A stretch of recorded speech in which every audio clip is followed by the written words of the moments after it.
Dear viewers, Generation on TV, I welcome you.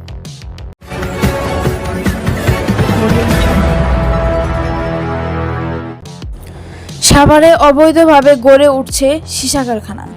প্রতিবেদনে বেলাল চৌধুরী।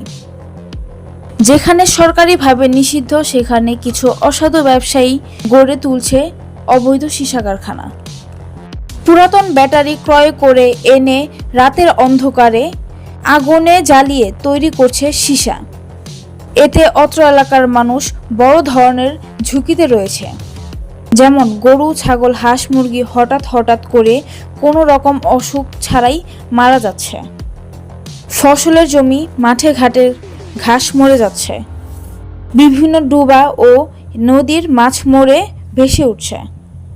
সরকারিভাবে নিষিদ্ধ থাকা সত্ত্বেও এই অবৈধ সীসা কারখানা পরিচালনা করার অপশক্তি কোথা থেকে পায়? এদের নেপথ্যে রয়েছে কারা?